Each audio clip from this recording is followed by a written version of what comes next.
Halo teman-teman, ada seorang misionaris asal Belanda bernama Ernst Vater. Dia pernah menulis di sebuah buku yang berjudul Atakivan yang terbit pada tahun 1932, zaman di mana nenek moyang kita belum mengenal TikTok. Di dalam bukunya tersebut, Ernst Vater melukiskan Pulau Adonara sebagai pulau pembunuh atau Killer Island. Tentu saja hal ini ditulis oleh Ernst Vater karena dia mengunjungi langsung dan melihat peristiwa yang terjadi pada masa itu di Pulau Adonara. Di dalam bukunya tersebut, Ernst Vater menceritakan bahwa di Hindia Belanda bagian timur tidak ada tempat lain yang terjadi begitu banyak pembunuhan seperti di Adonara. Ernst Vater merasakan bahwa dari semua tempat yang dia kunjungi, dia baru melihat sebuah pulau dan dia merasakan kengerian karena peristiwa pada masa itu, pada masa zaman-zaman dulu. Ernst Vater merasakan bahwa dari semua tempat yang dia kunjungi, dia baru melihat sebuah pulau yang sangat barbar dengan berbagai kesadisan, kejahatan, dan kengerian. Ada juga seorang misionaris lain asal Polandia yang bernama Paul Ardan. Paul Ardan juga menceritakan hal yang sama soal keganasan yang terjadi di Pulau Adonara pada saat itu. Memang pada tahun 1900-an, Adonara itu begitu terkenal di kalangan misionaris dan juga bangsa Eropa yang pernah singgah ke Flores. Terkenal bukan karena kecerdasan masyarakatnya, tetapi karena kesadisan atau peristiwa pembunuhan yang terjadi pada zaman itu. Para misionaris dari Eropa menceritakan bahwa di Adonara pada saat itu terjadi perang dilakukan dengan cara yang sadis, yakni dengan memotong-motong bagian tubuh lawan. Memang kalau kita melihat di berita, sering kita dengar perang tanding antar suku yang mempermasalahkan atau mempersoalkan perebutan lahan atau tanah. Nah, ini perlu untuk teman-teman ketahui bahwa perang tanding antar suku yang terjadi di Adonara itu bukan dilakukan secara sembarangan seperti tawuran, perang gerilya, turun ke kampung-kampung berperang begitu, atau perang modern dengan menggunakan strategi perang tertentu. Tidak seperti itu teman-teman.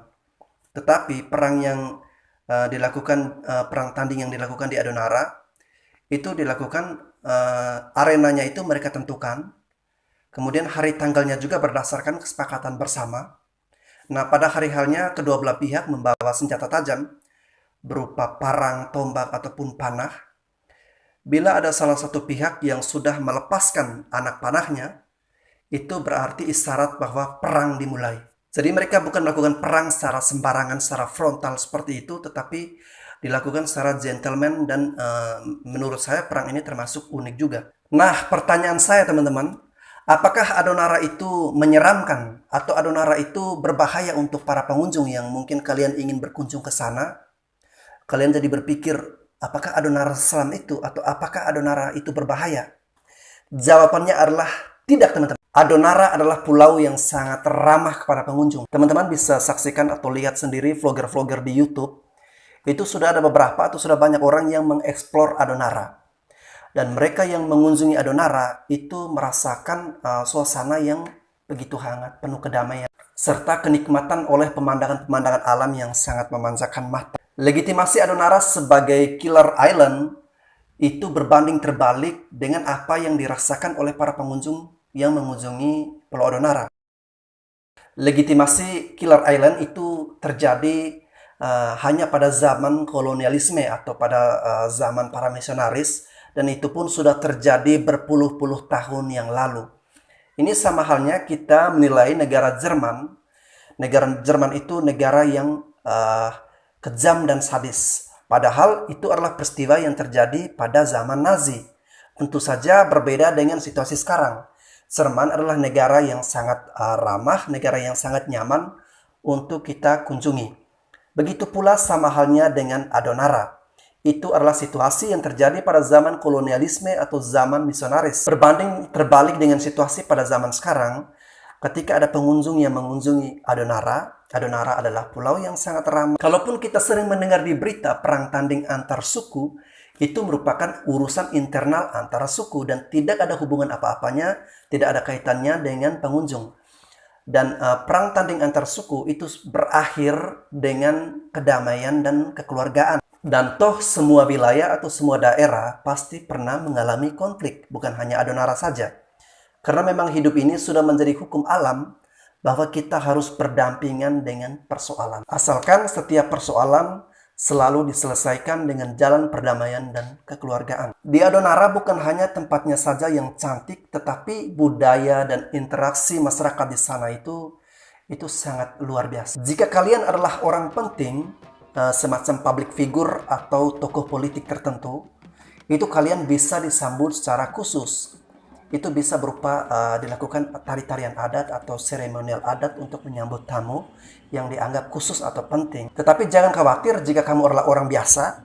Tentu saja juga disambut dengan keramah tamahan dan kehangatan oleh masyarakat Adonara. Di sana teman-teman akan disambut dengan secangkir kopi dan sepiring jagung titi. Sama seperti masyarakat Indonesia pada umumnya, orang Adonara itu terkenal dengan gotong royong. Mereka mau bikin seremonial adat atau budaya atau berladang, semuanya dilakukan secara bergotong royong. Misalnya di suatu kampung ada yang meninggal, itu semua kegiatan dihentikan. Misalnya berladang atau lagi mengerjakan rumah atau lagi ada kegiatan apapun itu selama 3 hari harus diistirahat total untuk menghargai atau menghormati arwah dari salah satu kampung itu yang sudah berpulang. Jagung titi adalah makanan khas atau makanan pokok masyarakat Adonara.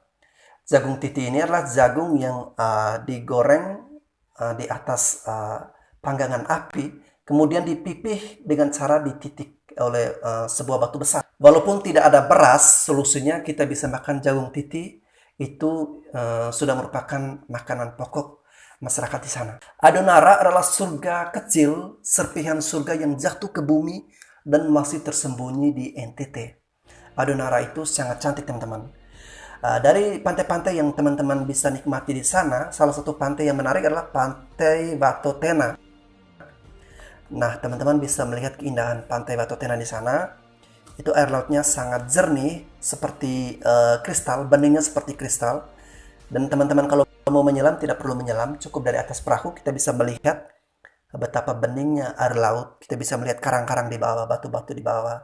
Itu keren, teman-teman. Teman-teman semua bisa datang, bisa kunjungi, bisa buktikan sendiri kenikmatan, keindahan yang ada di Adonara, disertai dengan budaya dan keramah tamahan masyarakat yang ada di sana. Tentu saja teman-teman yang ingin ke sana harus mempunyai biaya pribadi.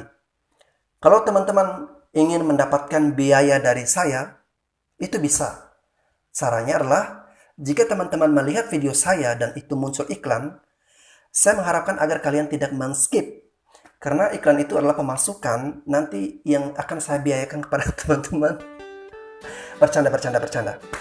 Oke teman-teman semua, terima kasih sudah menyaksikan video ini yang ala kadarnya seperti ini, sederhana. Nanti kita akan ketemu di episode-episode berikutnya.